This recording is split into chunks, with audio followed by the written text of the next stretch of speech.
Hi Vivek, how you? Hmm ಏನ್ ವಿವೇಕ್, ಒಂದು question ಮಾಡಿದ್ರೆ 10 ಆನ್ಸರ್ ಮಾಡ್ತಾ ಇದೆ.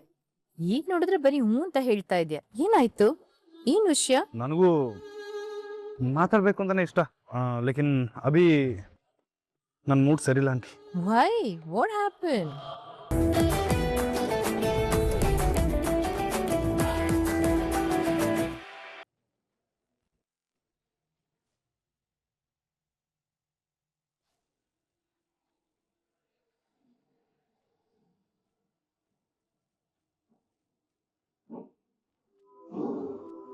ಬಂದ್ಲು ಬಂದ್ಲು ಬಂದ್ಲು, ಹಾಕು ಹಾಕು.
Hi Vivek, how you?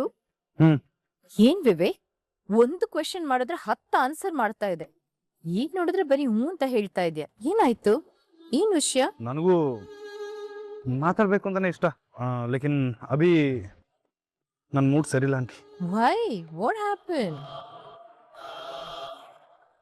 Vivek, ನೀನು ನನ್ ಚಾರು ಬೇಬಿನ ಮದ್ವೆ ಆಗೋ ಹುಡುಗ, ನನ್ ಅಳಿಯ ಆಗೋನು. ನೀನೇ ಖುಷಿಯಾಗಿಲ್ಲ ಅಂದ್ರೆ ಅದ್ ಹೇಗಾಗುತ್ತೆ? ಏನಾಯ್ತು ಹೇಳು ವಿವೇಕ್. ಆಂಟಿ, ಒಯ್ ಚಾರು ನನ್ನ ನೋಡೋಕೆ ಅಂತ ನನ್ನ ಮನೆಗೆ ಬಂದಿಲ್ಲ. ಅದ್ ನನಗ್ ಗೊತ್ತಲ್ಲ, ಅದ್ರಲ್ಲೇನು? ಆಗ ಮೈಯವ್ರ ಚಾರು ಒಂದು ಲವ್ ಗೇಮ್ ಆಡಿದ್ವಿ. Love game? ಎಸ್ ಆಂಟಿ, ಉಸ್ಮೆ ಒಂದು ಟಾಸ್ಕ್ ಇತ್ತು. ನಾನು ನನ್ನ ಕಣ್ಣಿಗೆ ಬ್ಲೈಂಡ್ ಫೋಲ್ಡ್ ಹಾಕೊಂಡು ಮೇರಾ ಚಾರು ಡಾರ್ಲಿಂಗ್ ಎಲ್ಲಿದ್ದಾಳೆ ಅಂತ ಸರ್ಚ್ ಮಾಡಬೇಕು ಅಂತ. ನೈಸ್. ಕಿನ್ ನನ್ನಿಂದ ಅವಳನ್ನ ಕಂಡಿಡಕ್ ಆಗಿಲ್ಲ. ಓ, ಅಷ್ಟೇನಾ? ನಿಮಗಷ್ಟೇ ಆಂಟಿ. ಲೇಕಿನ್ ಚಾರು ನಾನು ಸರ್ಚ್ ಮಾಡಿಲ್ಲ, ನನಗೆ ಅವ್ರ ಮೇಲೆ ಲವ್ ಇಲ್ಲ ಅಂತ ಅವರು ಕೋಪ ಮಾಡ್ಕೊಂಡು ಹೋಗ್ಬಿಟ್ರು. ಅಷ್ಟೇನಾ? ಅದ್ರಲ್ಲಿ ಏನಿದೆ? ಅವಳಿಗೊಂದು ಕಾಲ್ ಮಾಡಿ ಸಾರಿ ಕೇಳು, ಅವಳು ಸರಿ ಹೋಗ್ತಾಳೆ. ಕಾಲ್ ಕಿಯತಾ ಆಂಟಿ, ಲೇಕಿನ್ ಚಾರು ಡಾರ್ಲಿಂಗ್ ಕಾಲ್ ಆನ್ಸರ್ ಮಾಡ್ತಾ ಇಲ್ಲ. ಮುಜೆ ನನ್ನ ಏಂಜಲ್ ವಾಯ್ಸ್ ಕೇಳಿದೆ, ಮೈಂಡ್ ಎಲ್ಲ ಫುಲ್ ಡಿಸ್ಟರ್ಬ್ ಆಗಿದೆ. ವಿವೇಕ್, ಪ್ರೀತಿ ಎಲ್ಲಿ ಇರುತ್ತೋ ಅಲ್ಲಿ ಕೋಪ ಇದ್ದೇ ಇರುತ್ತೆ. ನಿನ್ ಮೇಲ್ ಪ್ರೀತಿ ಇರೋದಕ್ಕೆ ನನ್ ಚಾರು ಬೇಬಿ ಕೋಪ ಮಾಡ್ಕೊಂಡು ಹೋಗಿರೋದು. ನೀನು ಅದೇ ಪ್ರೀತಿಯಿಂದ ಅವಳನ್ನ ಸಮಾಧಾನ ಮಾಡೋದಕ್ಕೆ ಟ್ರೈ ಮಾಡು, ಎಲ್ಲ ಸರಿ ಹೋಗುತ್ತೆ. ಆಂಟಿ, ಅದು ಆಪ್ ಒಂದ್ಸಲ ಚಾರುಗೆ ಕಾಲ್ ಮಾಡಿ. ನಾನ್ ಫೋನ್ ಮಾಡಿ ಮಾತಾಡೋದಕ್ಕೂ ನೀನ್ ಕಾಲ್ ಮಾಡೋದಕ್ಕೂ ತುಂಬಾ ವ್ಯತ್ಯಾಸ ಇದೆ. Mine is mother's love, yours it's a different love. ಅದಕ್ಕೆ ನೀನೇ ಕಾಲ್ ಮಾಡಿ ಮಾತಾಡು. ನಾನು ಹೇಳಿದ ಅರ್ಥ ಆಯ್ತಲ್ವಾ? ಸಮಜ್ ಮೇ ಆಗೇ ಆಂಟಿ, ಥ್ಯಾಂಕ್ ಯು. ಭೂತದ ಬಾಯಲ್ಲಿ ಭಗವದ್ಗೀತೆ. ಪ್ರೀತಿನ ಸಾಯಿಸ್ತವ್ರಿ ಪ್ರೀತಿ ಬಗ್ಗೆ ಮಾತಾಡ್ತಾ ಇದ್ದಾರೆ.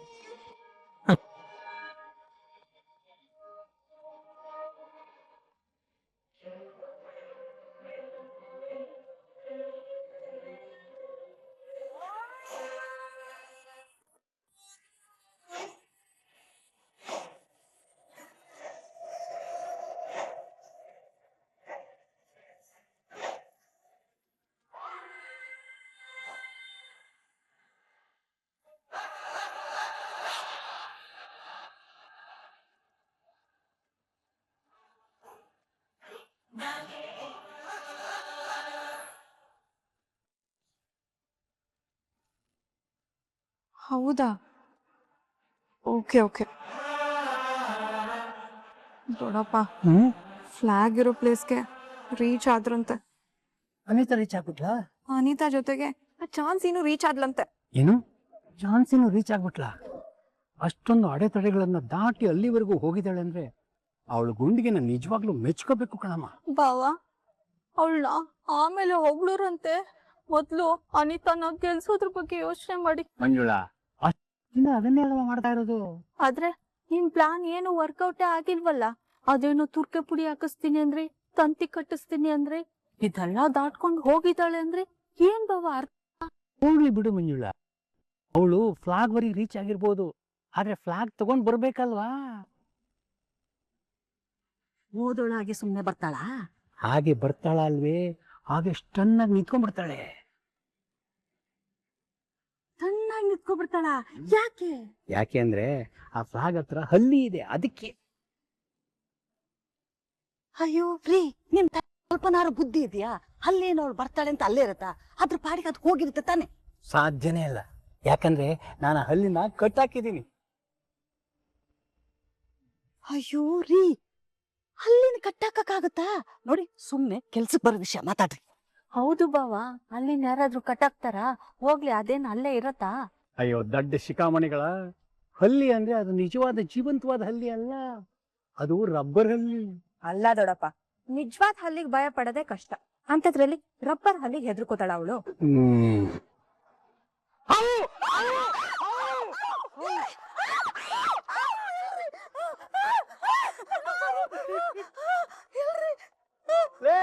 ಬನ್ರಿ ಬರಿ. ಅಯ್ಯೋ ನೋಡಿದ್ರಾ, ನಾನ್ ಬರೀ ಹಾವು ಹಾವು ಅಂತ ಕೂಗಿದ್ಕೆ ನೀವ್ ಎಷ್ಟು ಭಯ ಪಟ್ಕೊಂಡು ಓಡಾಡ್ಬಿಟ್ರಿ. ಮೊದ್ಲೇ ಝಾನ್ಸಿಗೆ ಹಲ್ಲಿ ಕಂಡ್ರೆ ಭಯ, ಅಂತದ್ರಲ್ಲಿ ಅವಳು ಕಣ್ಣೆದುರುಗಡೆ ಒಂದು ಹಲ್ಲಿ ಇದ್ರೆ ಭಯ ಪಡದೆ ಇರ್ತಾಳ? ಸಂಗೀತ ಸುಮ್ನೆ ಹಲ್ಲಿ ಹಲ್ಲಿ ಅಂತ ಕೂಗಿದ್ಕೆ ಕಾಲ್ ನೋವು ಅಂತ ಡ್ರಾಮಾ ಮಾಡ್ತಿದ್ದವಳು ಎದ್ದ ಬಿದ್ದಂತ ಓಡಾಡ್ಲಿಲ್ವಾ? ಹಾಗಿರ್ಬೇಕಾದ್ರೆ ಅವಳು ಕಣ್ಣೆದುರುಗಡೆ ಒಂದು ಹಲ್ಲಿ ಇದ್ರೆ ಅದು ರಿಯಲ್ ಹಲ್ಲಿನ ಅಥವಾ ರಬ್ಬರ್ ಹಲ್ಲಿನ ಅಂತ ಚೆಕ್ ಮಾಡಿ ನೋಡ್ತಾಳ? ಇಲ್ಲ, ನೋವೇ, ಚಾನ್ಸೇ ಇಲ್ಲ. ನೀವ್ ಹೇಳ್ತಿರೋದು ಕರೆಕ್ಟೇ ದೊಡ್ಡಪ್ಪ. ಯಾರ್ಗೆ ಆದ್ರೂ ಅವ್ರ ವೀಕ್ನೆಸ್ ಅವ್ರ ಶತ್ರು ಆಗೋದ್ರಲ್ಲಿ ಯಾವ ಡೌಟು ಇಲ್ಲ. ನೀವ್ ಹೇಳ್ದಾಗೆ ಅವ್ಳ ಹಲ್ಲಿ ನೋಡಿದ್ಮೇಲೆ ಫ್ಲಾಗ್ ಹತ್ರ ಕೂಡ ಹೋಗೋ ಧೈರ್ಯ ಮಾಡಲ್ಲ. ಎಸ್, ನೀವೆಲ್ಲ ಒಂದು ತಿಳ್ಕೊಳ್ಳಿ, ಒಂದ್ ವೇಳೆ ಅವಳು ಧೈರ್ಯ ಮಾಡಿ ಅದು ರಬ್ಬರ್ ಹಲ್ಲಿ ಅಲ್ಲ ಅಂತ ಗೊತ್ತು ಮಾಡ್ಕೊಂಡು ಫ್ಲಾಗ್ ತಗೊಂಡು ಬರೋದ್ರೊಳಗೆ ಅನಿತಾ ಇಲ್ಲಿಗೆ ಬಂದು ಗೆಲ್ಲೋದಂತೂ ಫಿಕ್ಸ್.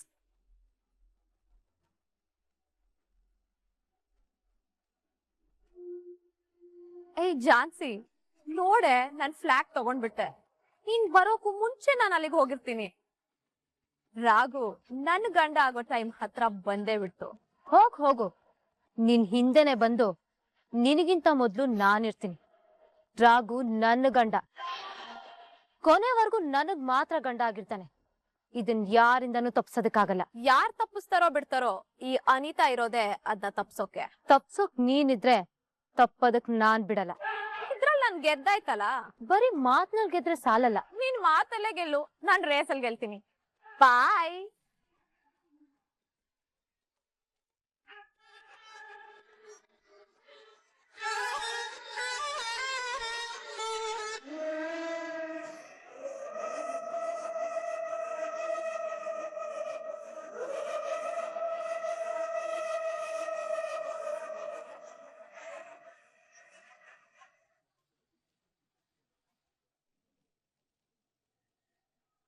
ಅಣ್ಣ ಅಣ್ಣ, ಅದಕ್ಕೆ ಫ್ಲಾಗ್ ಇರೋ ಪ್ಲೇಸ್ಗೆ ರೀಚ್ ಆಗಿದಾರಂತೆ.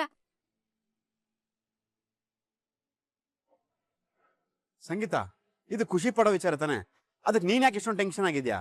ಅಯ್ಯೋ, ಅಲ್ಲೇ ಇರೋದು ಪ್ರಾಬ್ಲಮ್ಮು. ಪ್ರಾಬ್ಲಮ್ ಏನ್ ಹೇಳ್ತದೆ ಸಂಗೀತ? ಸ್ವಲ್ಪ ಅರ್ಥ ಆಗೋ ತರ ಹೇಳು. ತರುಣ್, ಅದಕ್ಕೆ ವೀಕ್ನೆಸ್ ನ ಇಟ್ಕೊಂಡು ಅಲ್ಲೂ ಒಂದ್ ಕಿತಾಪತಿ ಮಾಡಿದ್ದಾರೆ. ಏನ್ ಮಾಡಿ? ಅದಕ್ಕೆ ಹಲ್ಲಿ ಅಲ್ವಾ, ದೊಡ್ಡಪ್ಪ ಒಂದ್ ರಬ್ಬರ್ ಹಲ್ಲಿನ ಫ್ಲಾಗ್ ಕಟ್ಟಿಟ್ಟು ಅದಕ್ಕೆ ಫ್ಲಾಗ್ ತಗೊಳ್ದೇ ಇರೋ ರೀತಿ ಮಾಡಿದ್ದಾರೆ.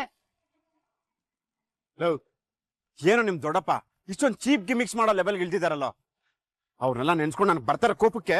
ತರುಣ್, ಕೋಪನ ಕಂಟ್ರೋಲ್ ಮಾಡ್ಕೊಳ್ಳೋದ್ ಬಿಟ್ರೆ ನಮಗ್ ಬೇರೆ ಆಪ್ಷನ್ ಇಲ್ಲ. ಸ್ವಲ್ಪ ತಾಳ್ಮೆ ತಗೊಳ್ಳೋ. ಅಲ್ಲಿ ಜಾನ್ಸನ್ನ ಸೋಲ್ಸೋದಕ್ಕೆ ಅಷ್ಟೆಲ್ಲ ಮೋಸ ಮಾಡ್ತಿದ್ದಾರೆ. ಕೊನೆಗೆ ಅವಳು ವೀಕ್ನೆಸ್ ನ ತಿಳ್ಕೊಂಡು ಅಲ್ಲಿ ಇಟ್ಟು ಅವಳನ್ನ ತಡಿತಾ ಇದಾರೆ. ನಾನು ಹೇಗೋ ತಾಳ್ಮೆ ತಗೊಂಡ್ಲಿ? ಹಲ್ಲಿನ ಬಿಟ್ಟು ಝಾನ್ಸಿ ಮೇಡಮ್ ಗೆಲ್ಲೋದನ್ನ ತಡಿಬೋದು ಅಂತ ನಮ್ಮ ಮನೆಯವ್ರು ಅನ್ಕೊಂಡಿದ್ರೆ ಅದವ್ರ ಭ್ರಮೆ ಅಷ್ಟೇ. ಅದೇಗೋ ಹೇಳ್ತೇನೆ ನೀನು. ನೋಡ್ತಾರೋಣ, ಝಾನ್ಸಿ ಮೇಡಮ್ಗಿರೋದು ಒಂದೇ ಒಂದು ದೊಡ್ಡ ಭಯ. ಅದೇನಂದ್ರೆ ನನ್ನನ್ನ ಎಲ್ಲಿ ಕಳ್ಕೊತೀನೋ ಅನ್ನೋದು. ಆ ಭಯದ ಮುಂದೆ ನಮ್ಮನೆಯವ್ರು ಮಾಡೋ ಚೀಪ್ ಗಿಮಿಕ್ಸ್ಗೆ ಝಾನ್ಸಿ ಮೇಡಮ್ ಎದುರ್ಕೊಂತಾರೆ ಅನ್ಕೊಂಡಿದ್ಯಾ? ನೆವರ್. ಅವ್ರ ಫ್ಲಾಗ್ ತರ್ತಾರೆ, ಗೆದ್ದೇ ಗೆಲ್ತಾರೆ.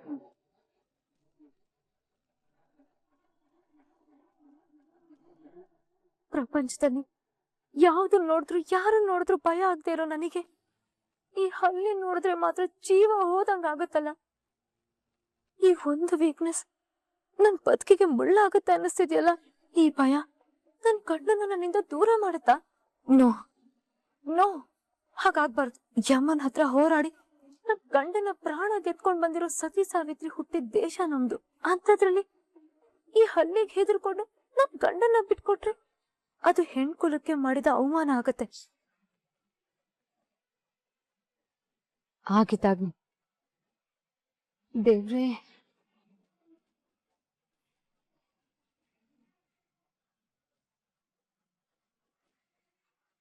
ಅಪ್ಪ, ಮನ್ಸಲ್ ಧೈರ್ಯ ಒಂದಿದ್ರೆ ಸಾಕು.